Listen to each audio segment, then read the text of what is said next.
Wait a minute, I got one more here. I'm not fully wired yet. We have a Mac festival.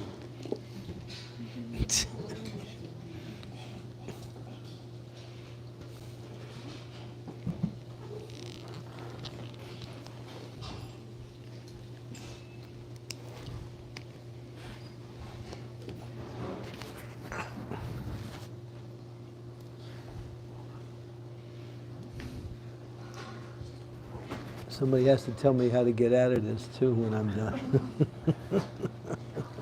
It's our plan to entangle you so that you'll stay here. I'm entangled already. In different ways. One more. Okay. One more? This is for the temple. Only one more. Only one more. Okay. They are recorders. This is the mic. Yes. This is for This is for the speakers. upstairs. Everywhere. Everywhere. In the building. The bathroom too. No? Okay, you guys taking a shower. Hurry up.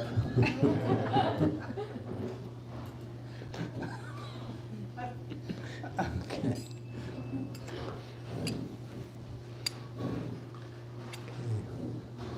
So we'll do one bhajan.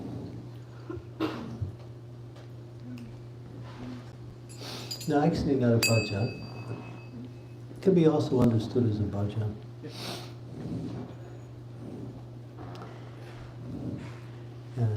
This particular bhajan is very pleasing to Lord Chaitanya. And it's also called the Maha Mantra. And we sing it part of our morning program sometimes.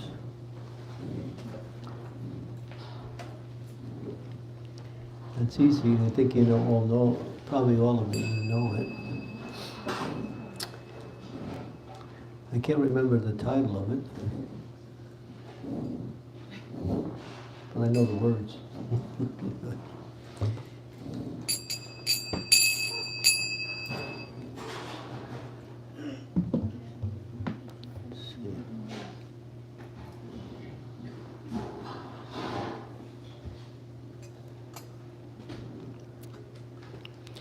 Hare Hare Namah Krishna Yadavaya Namah Hare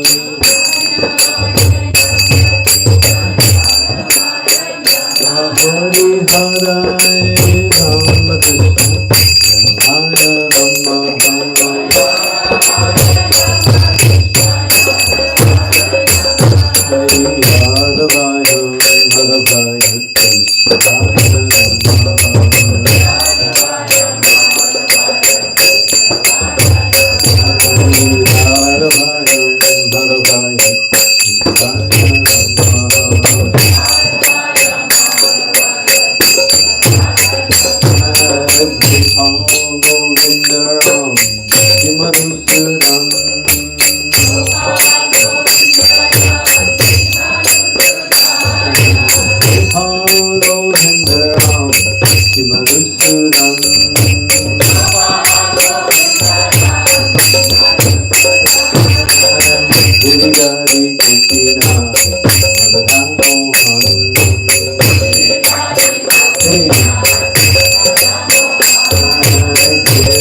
Vajangavam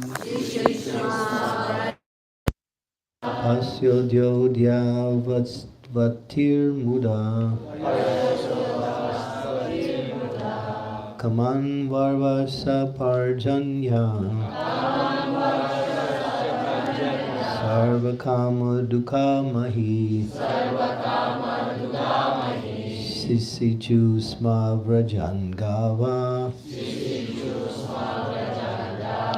Payoso Dhyavatir Muda. Anybody want to chant? Kamam Bavarsa Parjanya Sarvakama Dukkamahi Sisichusma Varjan Gava Payaso Dasvatir Muda. Anyone else? Kamam baba sa pagjanya. Sarvakama dugamahi.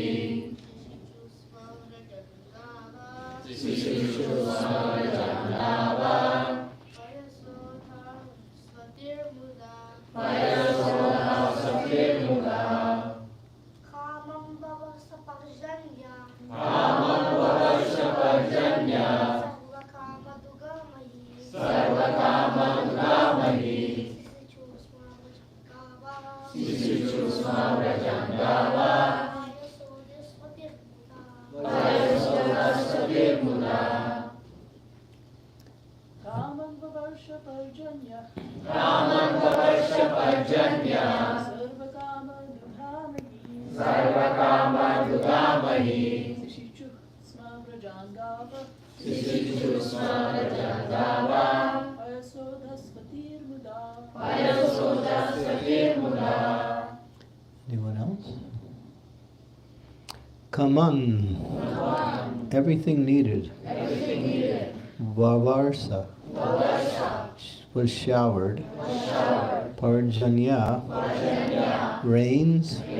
Sarva. Everything. Kama. Necessities. Dukkha. Producer. Mahi.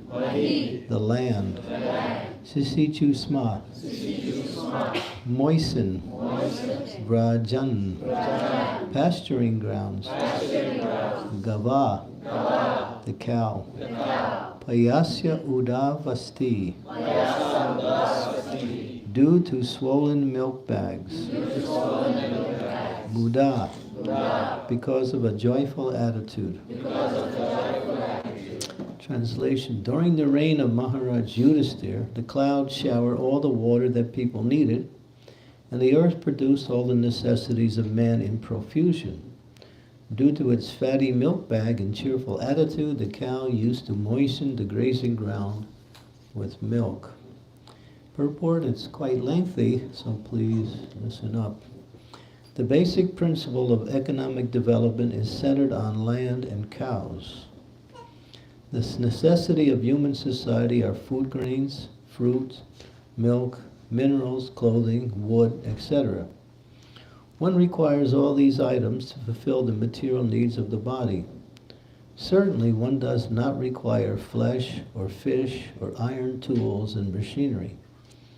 During the reign of Maharaj Yudhisthira all over the world, there were regulated rainfalls. Rainfalls are not in the control of the human being. The heavenly king Indradev is the controller of the rain, and he is the servant of the Lord. When the Lord is obeyed by the king and the people under the king's administration, there are regulated rains from the horizon, and these rains are the cause of varieties of production on the land. Not only do regulated rains help ample production of grains and fruits, but when they combine with astronomical influences, there is an ample production of variable stones and pearls. Grains and vegetables can sumptuously feed a man and animal, and the fatty cow delivers enough milk to supply a man sumptuously with vigor and vitality. If there's enough milk, enough grains, enough fruit, enough cotton, enough silk, and enough jewels, then why do people need cinemas, houses of prostitution, slaughterhouses, etc.? What is the need of an artificial, luxurious life of cinema, car, radio, flesh, and hotels? Has this civilization produced anything but quarreling individually and nationally? Has the civilization enhanced the cause of equality and fraternity by sending thousands of men into a hellish factory and a war fields at the whims of a particular man? It is said here that the cows used to moisten the pasturing land with milk because the milk bag was fatty and the animals were joyful. Do they not require, therefore, proper protection for a joyful life by being fed with a sufficient quantity of grass in the field?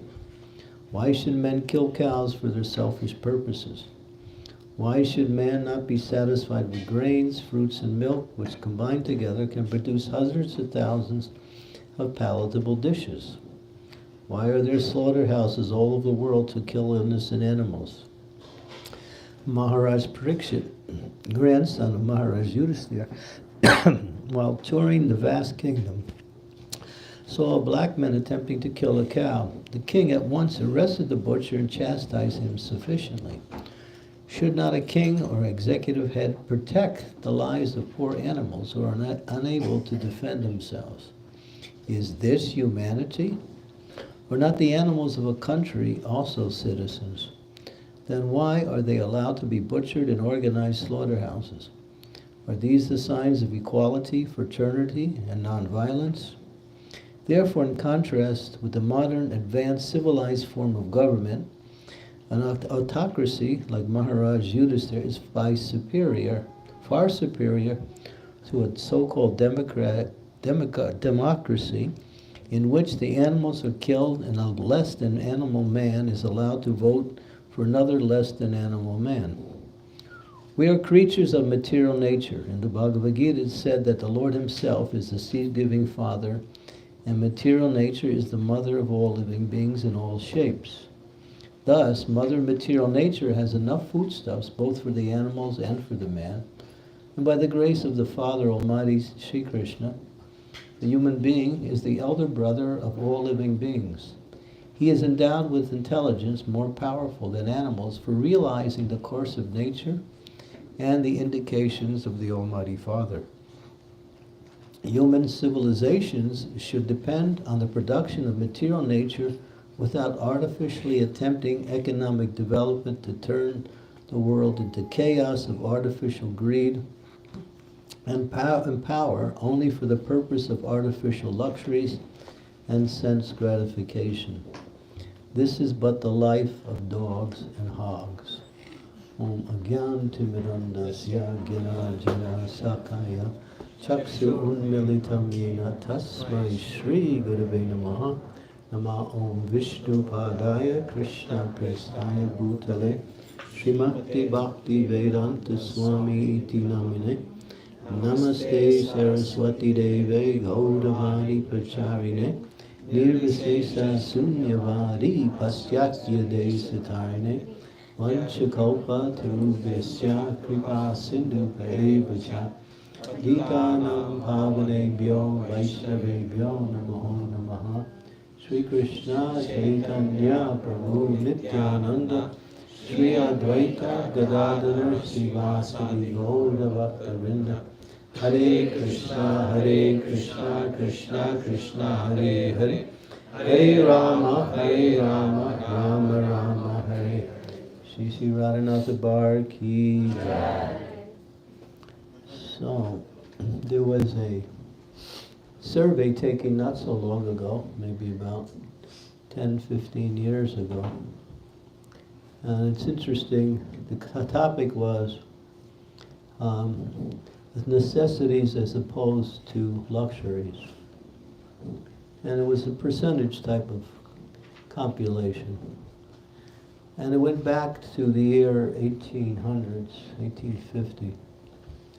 In the year 1850, 95% of the things that are available on the common market were considered to be necessities, and 5% were luxuries. In the year 2005, which was around the time they did this survey, 95% of things on the market were luxuries, 5% were necessities. So we've made so much advancement, if you want to look at it that way. So what we see here, and as Srila Prabhupada is pointing out, is that God has given us a way to live, along with the process of developing our relationship with Him. And the way to live is also based on what is called nature. Nature, you take the word nature and you also find another word that is very similar to that. It's called natural.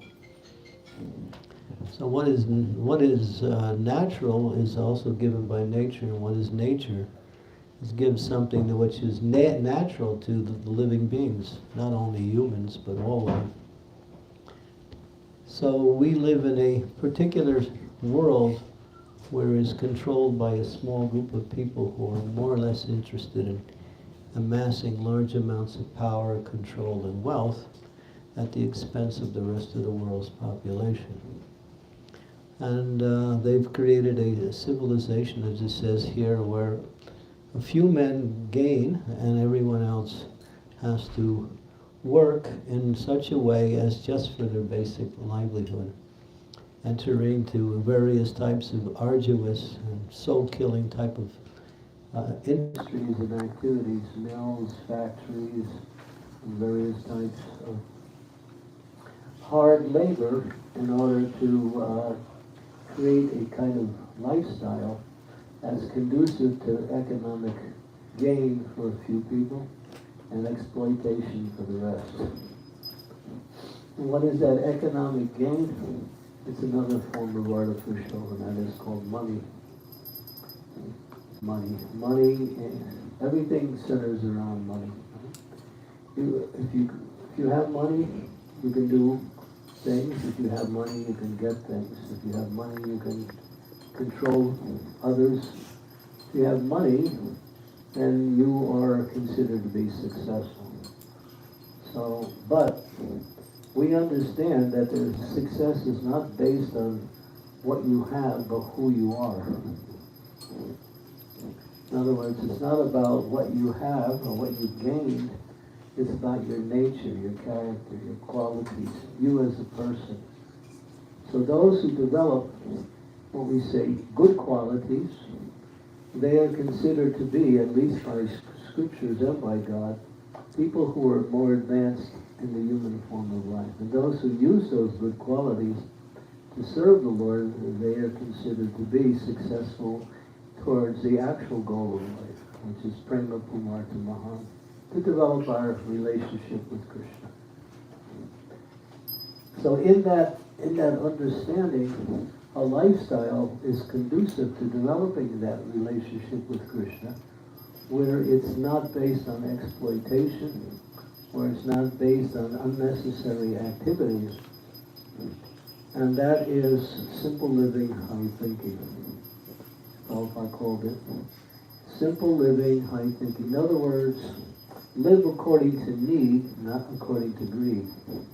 But you can't do that because the society has structured everything in such a way that unless you adopt that, you have to go outside of the norm in order to live and also be marginalized. So in order for people to live their life, they have to compromise values, they have to compromise their good qualities in order to work in such a way as to get economic gain. Otherwise, you are considered to be, not only considered to be, you have to struggle to keep up with the economic growth. So it's a complete artificial way of living. So what do we need as an individual? Prabhupada makes a point here in this particular thing. He said we need food, grains, milk, products, clothing, wood. And Prabhupada said, he said 50% before he left, he said 50% of my mission is still yet to be done. He called it Vanashram. Establishing what is called Daivi Vanashram, not just Vanashram. Daivi means spiritual. Vanashram means categorizing people according to their nature, as Krishna says in the Bhagavad Gita, Chaturvarnya Manastrisya Guna Karma Vibhagasyaha. That there are 4 classes of living beings in the human form of life, and they're categorized accordingly. Brahmins, Kshatriyas, Vaishyas, and Sudras. And each has a particular nature, it's called Swadharma. Just like our essential nature is Sanatana Dharma, or spiritual. We are part and parcel of Krishna, and we have a eternal loving relationship with Krishna, which is never lost. Even if you change bodies millions of times, that relationship is still there. So that's eternal, Sanatana Dharma. Swadharma is our material characteristics that come by way of our karma in the accumulation of our previous lives. And it manifests in the present life in a certain way. And there are these 4 categories. There are people who are naturally have the inclination for spiritual leadership and for spiritual guidance. We call them the Brahmanas. There's people who have the natural inclination to manage, to protect, to give in charity to others in a way that people can fulfill their basic material needs. They're called Kshatriyas, organizers, managers, people who are protectors, people who in the material world they somehow have that tendency, they join military forces or they become police officers, or they want to become managers of big companies, or even we see it on the spiritual level, they climb to the top to become temple presidents.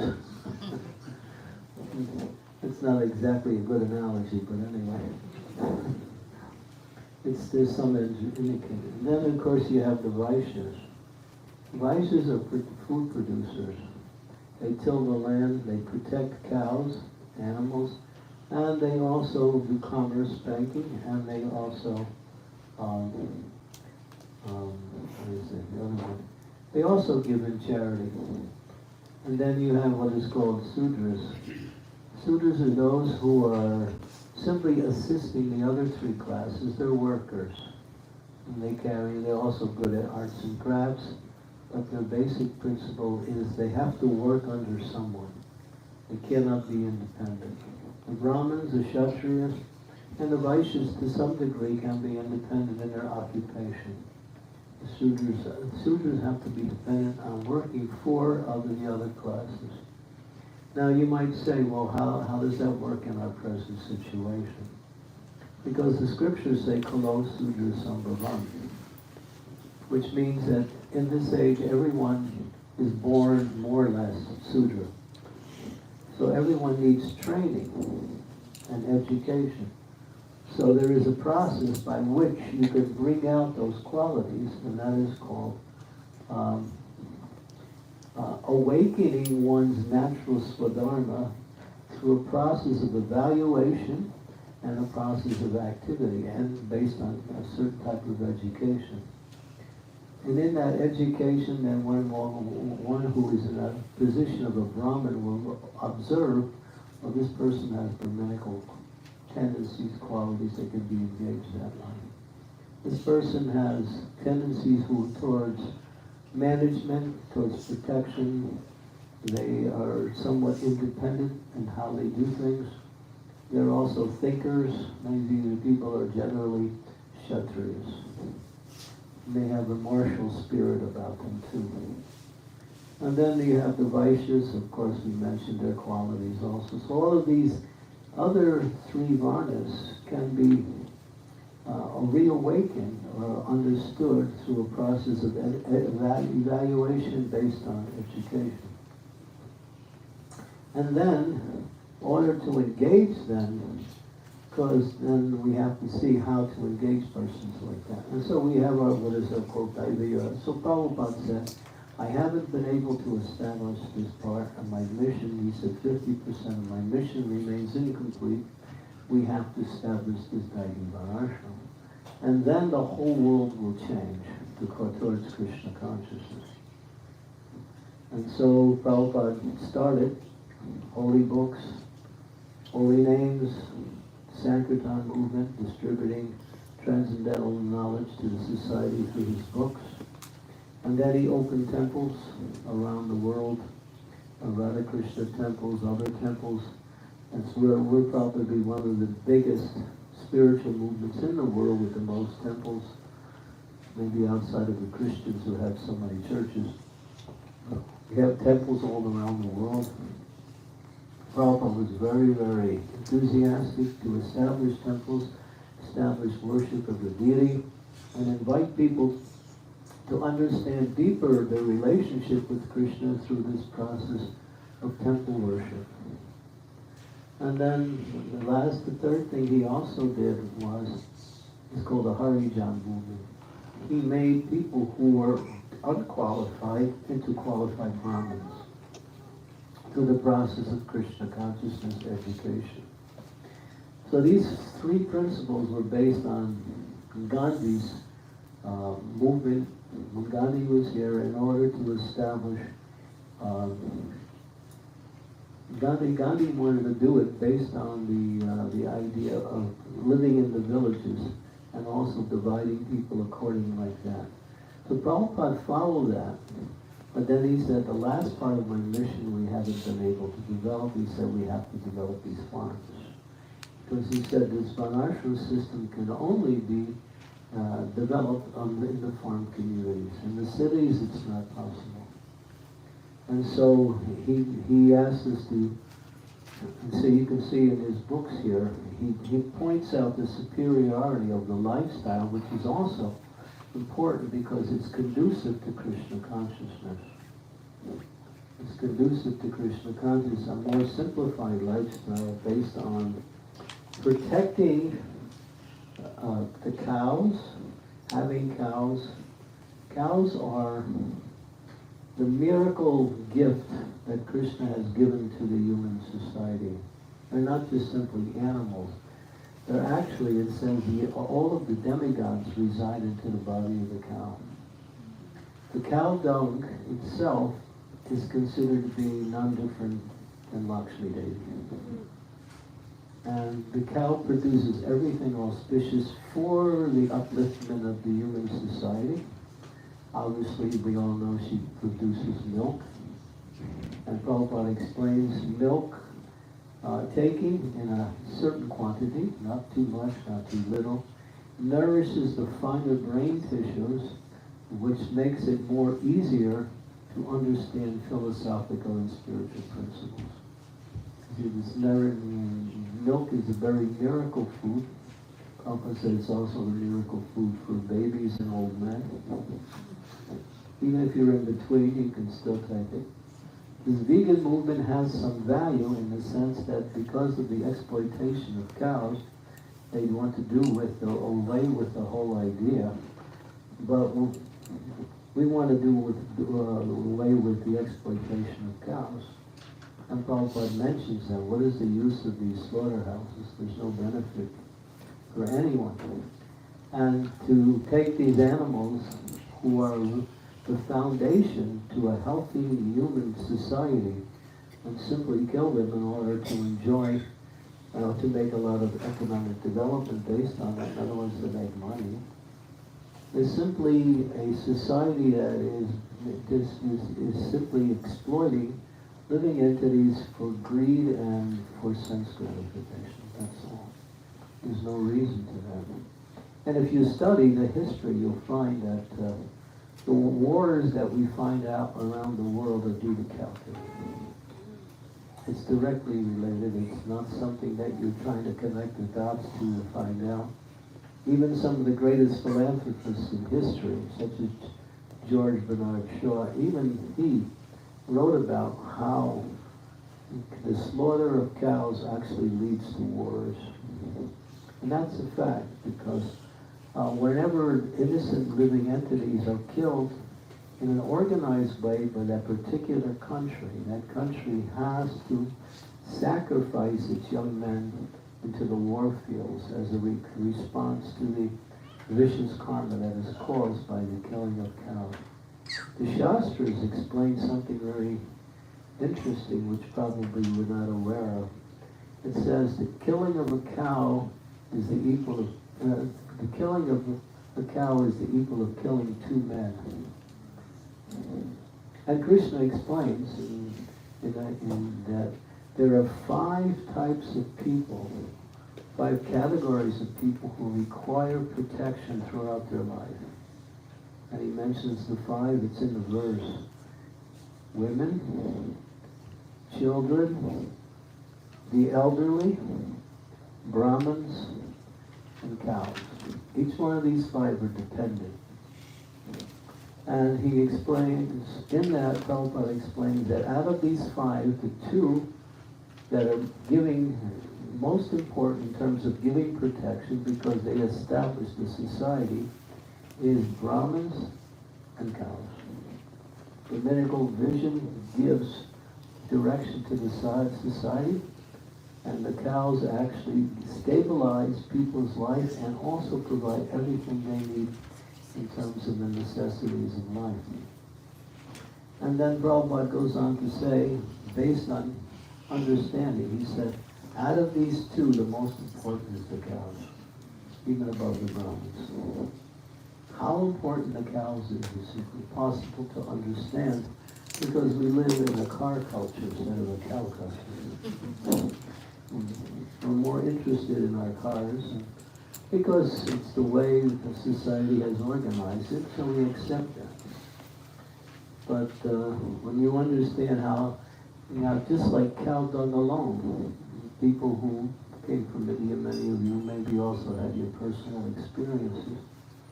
You take cow dung, you mix it with paddy, and then you dry it out, and you can use it for cooking. So you have your fuel for cooking. And Prabhupada explained, cow dung cooking is first class, wood is second class, gas is third, you know what the fourth one is. Turn on your electrical stove. I don't know what it's called. It's called polluting the environment. We're actually, instead of polluting the environment, by using what the environment has given us for our livelihood, we're actually putting things back into the environment for the benefit of the environment, as opposed to raping the environment in order to live. So you can see the dichotomy between a more natural lifestyle and what we are called today's modern civilization. You can also take cow dung, make it into methane, and then you can use it for heating. Also, you can heat your homes with this. All you need is a little machine to transform that cow dung into methane gas, and it's good for heating. And you can do away with your gas bills. So, and of course, when the cows walk on the fields, their hooves actually fertilize the ground, which makes the ground fertile for agriculture. So we can go through the whole list, and then of course, cow products such as milk, ghee, what else? Cow dung, cow urine. Well, yeah, that's a product also. Yeah, are used in the worship of the deity.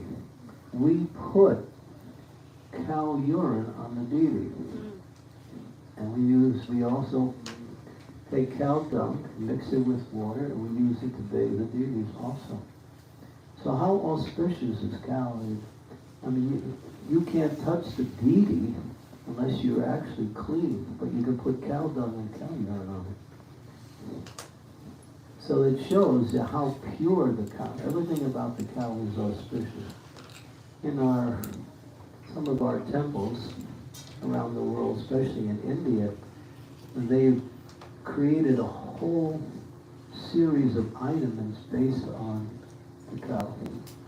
And in one of our temples we have over 40 products just coming from the cow. I saw something really amazing one time, and this was done on our farm in Belgium, where they had a clock, a regular clock, and they had two leads, electrical leads coming off the clock, and then they had two little tiny pots which had cow dung and cow urine in it. They put the leads in it, and the clock was working.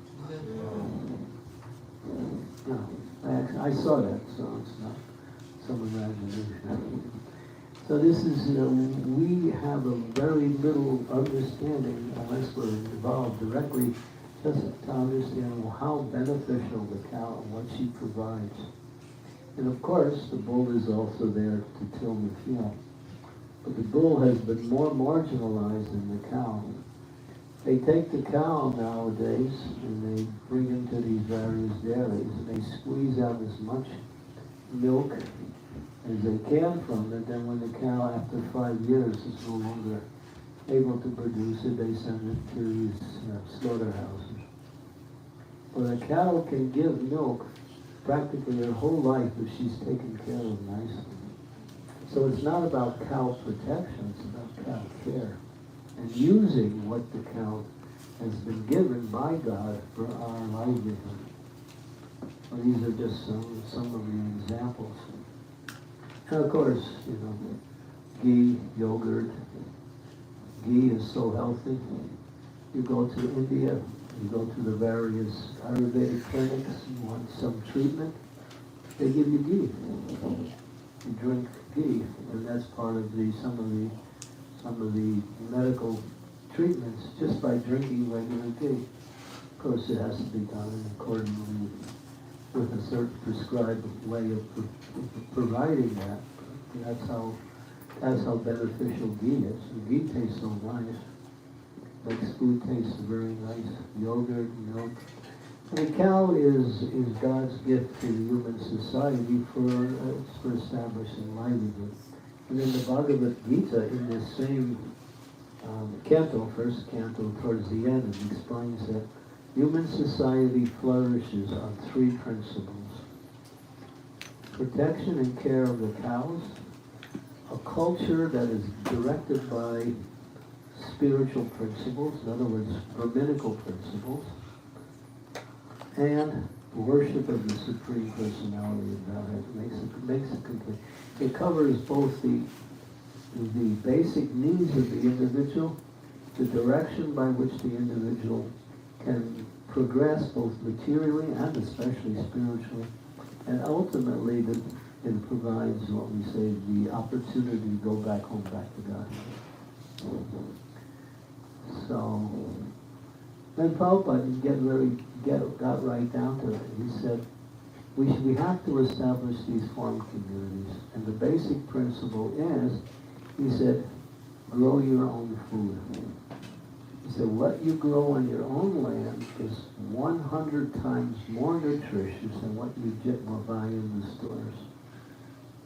If you've tasted the difference, you'll understand that statement. Not only nutritious, but also very much more tasty also. He said, grow your own food. He said, make your own cloth. Grow cotton, silk, and you can make so many nice types of things that you need to wear. Also, things that are also quite, what's the word, decorative. Because it's not just a plain cutty. It's more like you can also make silk. Silk comes from a plant, cotton also. Jute, all of these things are all made from clothes. And then he said, learn the science of herbology and make your own medicines. This is interesting. Forget about doctors. You don't need them. Just close the hospitals, let the doctors come to the farms. You don't need them. If you know the science of herbology, all the cures for every disease is in nature. You just have to know how to extract it. It's all there. And also healthful living is also, is this a doctor looking at me? No. I'm just thinking that was crazy last year. There's a doctor here, Maharaj. She's a doctor. Oh, okay. We love you, though. But God has, just like I was in New Taliban, and there's one devotee there, his name is Duri Buja. He's created this little business, and it's called Blue Boy Herbs. And I was there with him, and he was taking me around the forest in the New Taliban area, in the northern New Orleans area. And he was showing me the different plants. He said, this is for this disease, this is for this, this is for this. He had studied it, learned it very carefully. So everything is in nature. It's all there. You just have to bring it out. And you don't have to, instead of paying big, expensive medical bills. Because God has provided everything. Prabhupada tells also his own personal story. He had a toothache one time.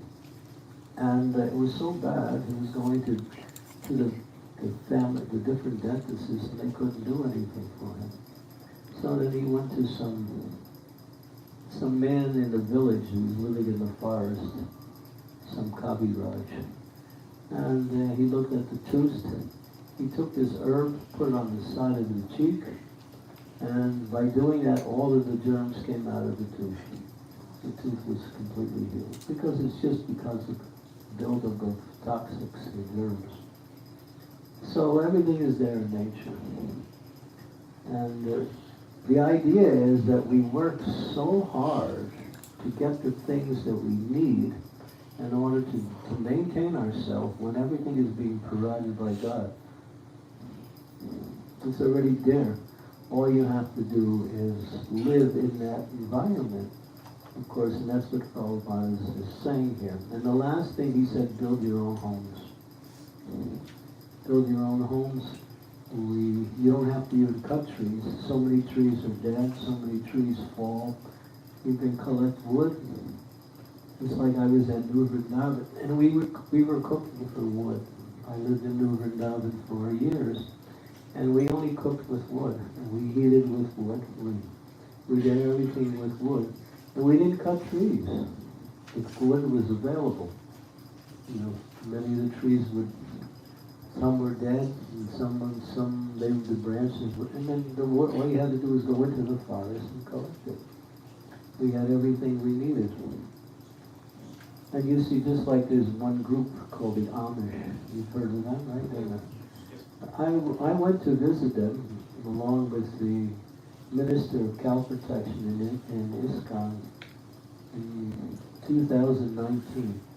And we spent 8 hours with them. From 6 to 8 hours we were there, asking them all the questions about their lifestyle. And basically, if they want a house built, the community gets together and they can build a house in 1 or 2 days. They can build a barn in 3 days.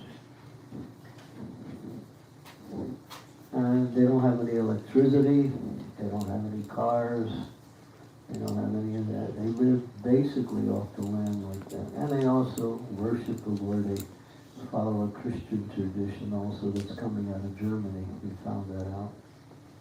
So these are more, so I'm not saying you should, run back to the farms right now, but I'm saying, Prabhupada said this is the future.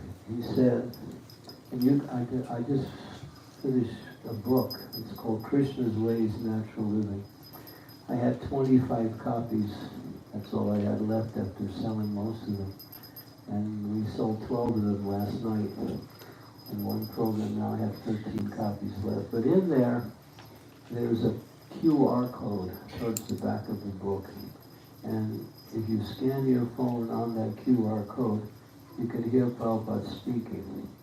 And he said, this civilization will collapse. He said, why? Because it's based on a false principle. It's based on money. Money is not a foundation for human development. It's for the exploitation of the few, by the few, for many. And he showed that so many different ways. So now you have this beautiful land, and you're going to build that temple. And you have to see what you can do with the rest of that land. So keeping cows, agriculture, and it's also a place for children. Children don't have any place nowadays. We have to somehow find a place for them. And it's always being exposed to so many negative elements. They don't grow up in an environment where they get proper education. They learn all kinds of things about how to, commit sinful activities. Fortunately, because they are devotee, and if they're devotee children, they get the care of their culture and the tradition. But people, you see kids grow up and now, they're not very healthy, and at the same time they're taught that sense gratification is actually the means by which you can become happy in the world. The more sense gratification you have, the more you'll be happy. The more money you have, the more you're successful. This is completely contrary to Krishna's plan for developing of the human society. It's contrary. So, and Prabhupada also makes a nice point here. Maybe you picked it up in what he says. Yeah, he says, where is it?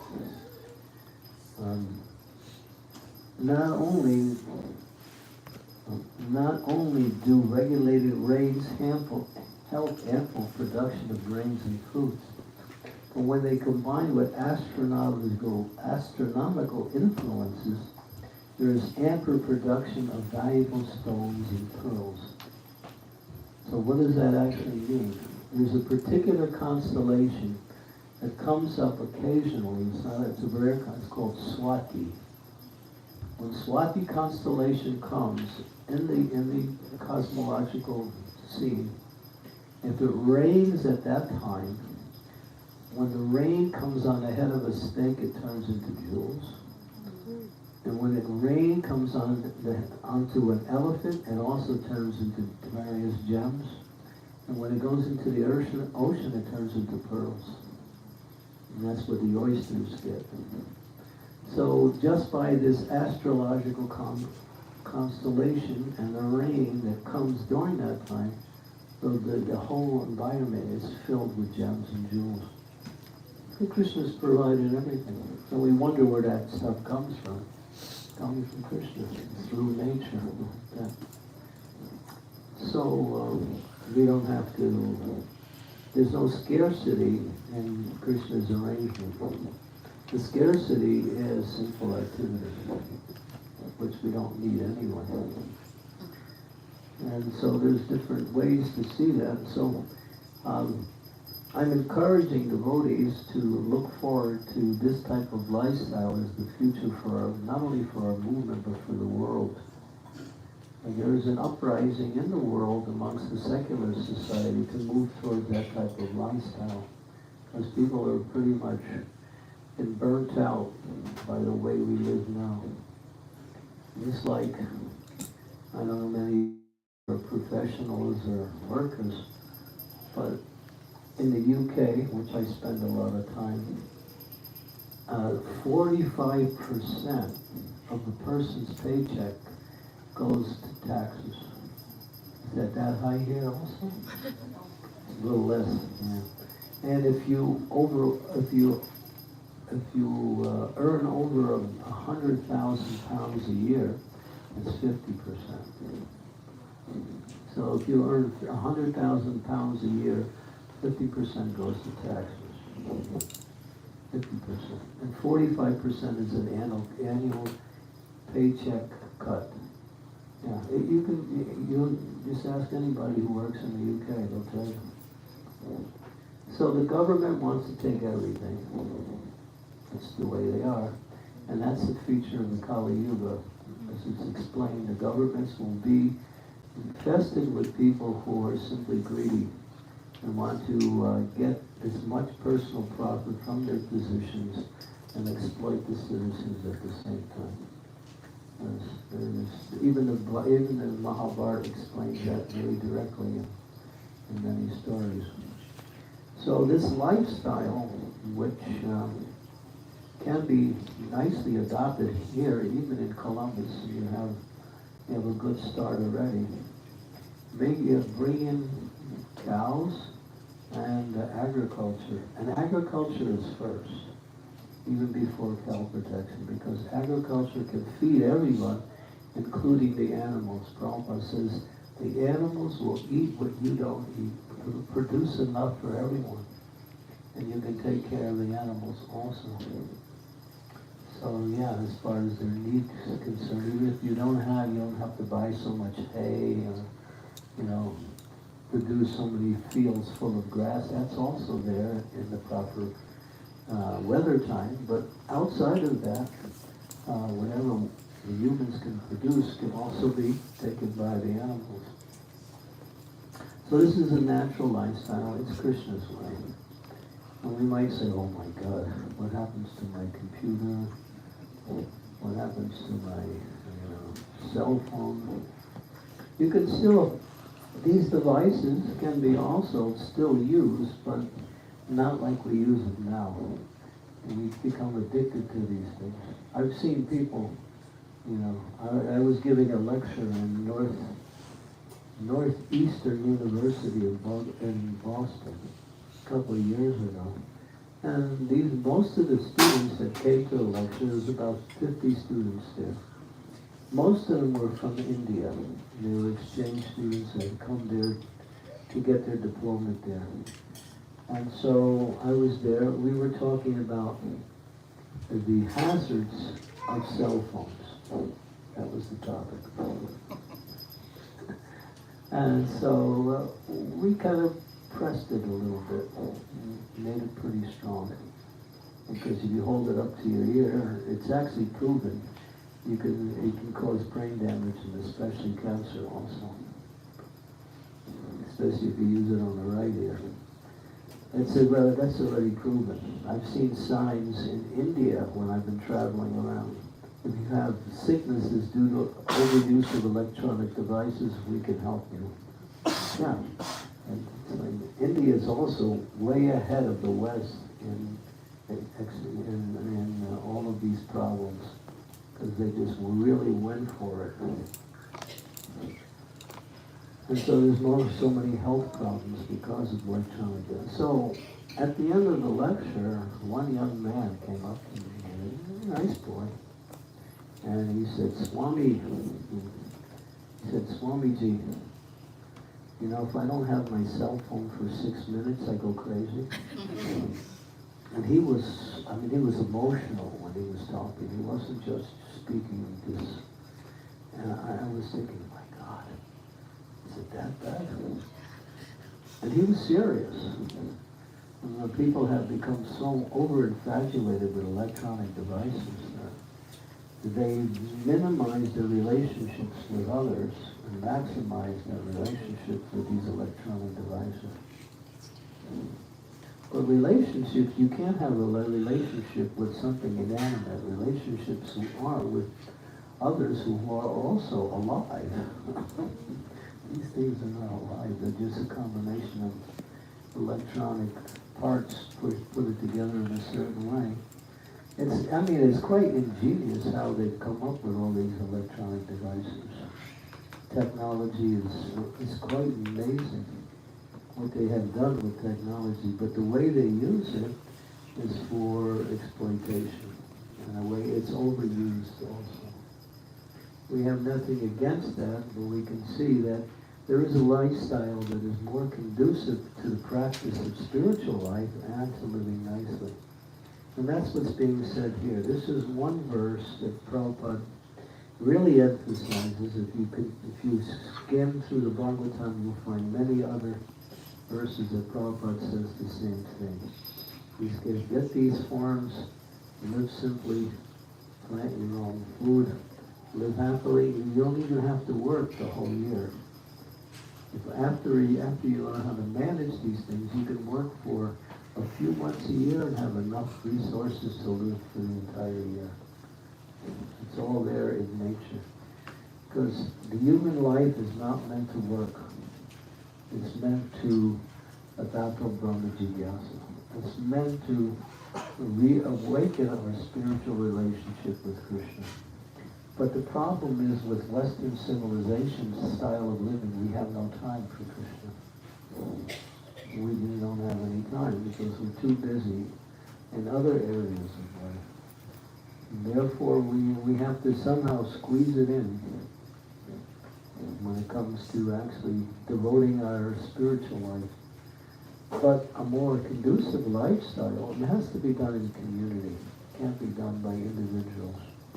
I mean, a few families can get together and do something, but when it's done in community, then you have two things. You can share resources and you can share labor. People can produce accordingly, and then wherever there's a need, there can be an exchange, and same with labor. Everything is there in nature, and so I'm pushing this because it's Prabhupada's program. And Prabhupada also said something. He said, this civilization that is now, he said, it will not last. It will collapse, he said it in 1973. He said in 50 years it will be finished. So 1973 and 50 is what? 2023. Very wrong. You're in the midst of watching this civilization collapse. And it's happening right now. Some countries are really, really going down fast. I mean, tremendous. The United States is also going down fast, but they're trying to hide it. You'll see that also.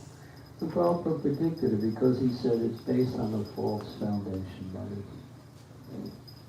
Money is not a stabilizing principle in human society. What is stabilizing is morality, aesthetic values, ultimately spiritual values. These are stabilizing things which are necessary for human development.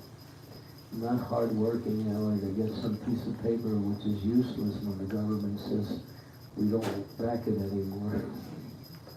Prabhupada gives a whole lecture.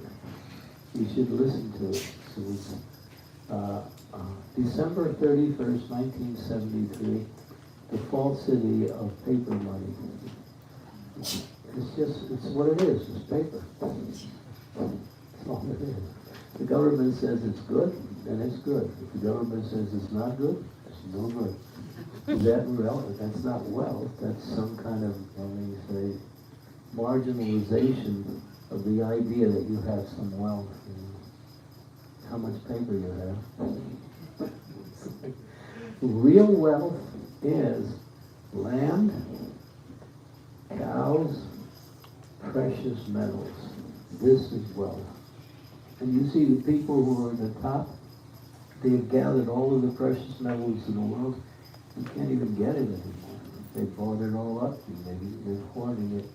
Now gold is almost going up to $2,000 an ounce.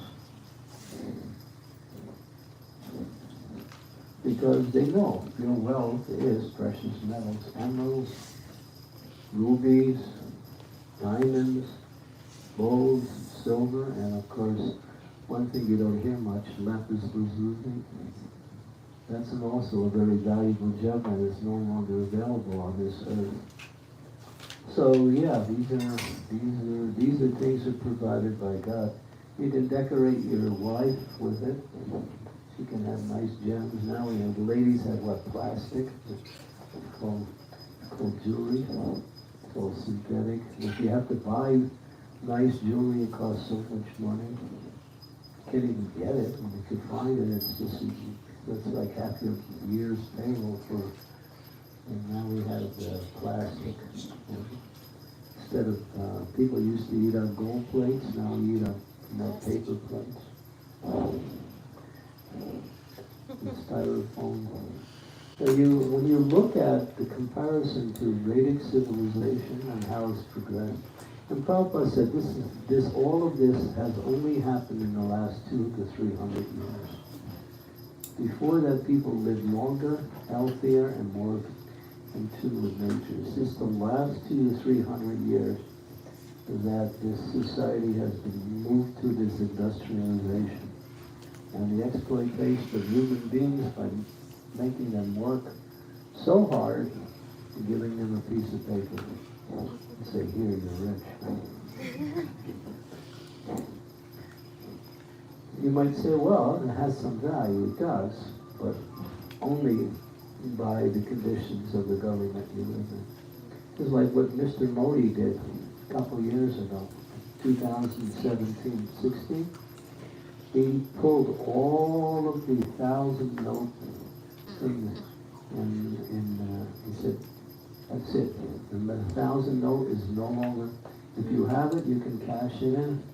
But people, because he understood there was a lot of black market, they were duplicating this money. So in order to stop that, he's going to do it again. It's in the process right now. You don't find the 2,000 thing floating in so much in people's common transaction. The banks in India have been told, don't, if it comes, keep it. Don't bring it back into. And I've been told by people who know he's about to do it again with the 2,000. To spend those 2,000. That's why you see the 500 is so popular now, because the 2,000s are being pulled back. So that just shows you, that's an example that what money is valuable is what the government says is valuable. If it's not, then it's just what it is, paper. I was in India at the time when that happened, and people were burning their money, instead of putting it in the piles and just burning it, because they couldn't cash it in. The banks in some places weren't giving any exchange because they couldn't prove that they had earned the money. So, I don't want to scare anybody, but anyway, look at the reality that this what the Vedas say, what the Srimad Bhagavatam say, is more natural and is to the conducive of success both in material life and in spiritual life. Not this artificial civilization that is based on exploitation. That's all it is. And so, basically what I'm saying is develop these farms. Develop these farms. And you'll see, and Prabhupada said, every city temple should have a farm community connected with it. And he said, then you can grow grains, milk products, fruits, vegetables, bring them to the city temples, open a restaurant in the city temples, and invite people to come and get a nice experience with eating. He said, the quality of this type of food will bring people back to our movement. It'll taste something very wonderful. So, and it's not that I'm advocating we close the city temples, but Prabhupada said the farms are generally for the grihastas, for those who have family, for children. They can live on the farm because they're not so mobile. The sannyasis and the brahmacharis, they can live in the cities and they can preach. They can go to the farms occasionally. So we still want to keep, the city temples active, but we also need every city temple should have a farm community where devotees can go and live, and others can visit and also learn how to live according to Krishna's way. I left a lot of this out because it's a very big topic, and there's a lot more we can speak about that. But, and we're not getting so much support from the society in order to build this, but devotees are doing it on their own. And there's many places that have come up and have successfully developed Srila Prabhupada's vision for simple living and Krishna consciousness. Okay, so Hare Krishna.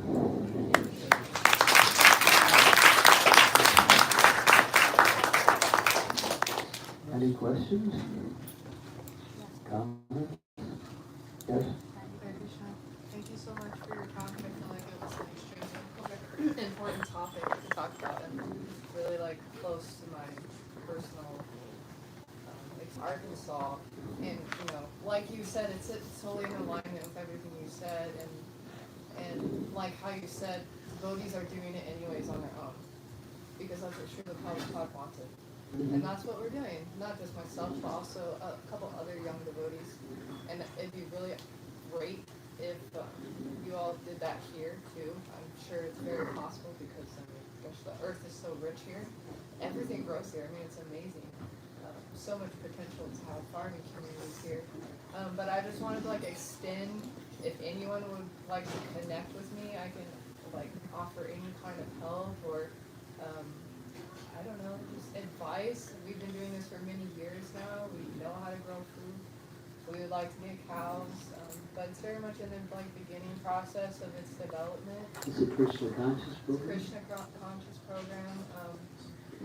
Yeah, it's just very basic. It's very simple right now, but yeah, please connect with me if you feel called to. For those of you in the back who can catch all of that, she has a farm, this young lady here, in Arkansas, and they're also doing that vision of Srila Prabhupada, simple living, agriculture, development like that. And she's offering her advice and also invitation for anyone. Yeah, because we can't, the best way to understand it is to see it. When you see it in action, then you know it actually works and you can see the benefits from it. So we should take some time to visit these communities that are actually in action, and also maybe spend some time there and get an idea what it's like to live in that environment. I think many of you who have grown up in India also came from that kind of background.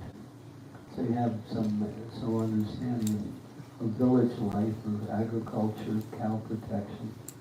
And that experience can be used, you know, to help grow the Prabhupada's programs here.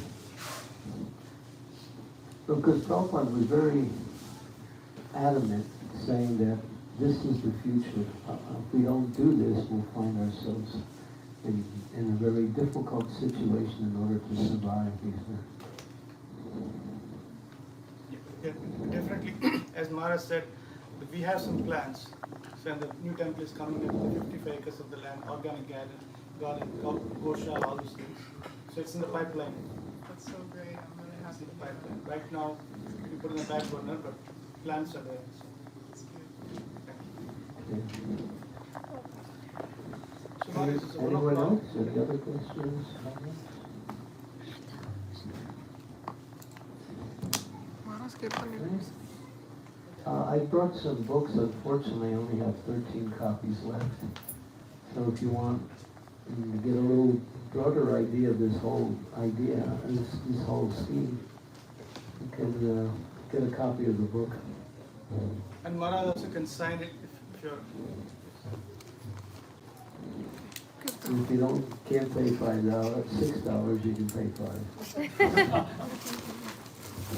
If you can't pay $5, you can just give whatever you can. You just more or less we want to get there. And on the back is a very nice statement. Over this way here. There's a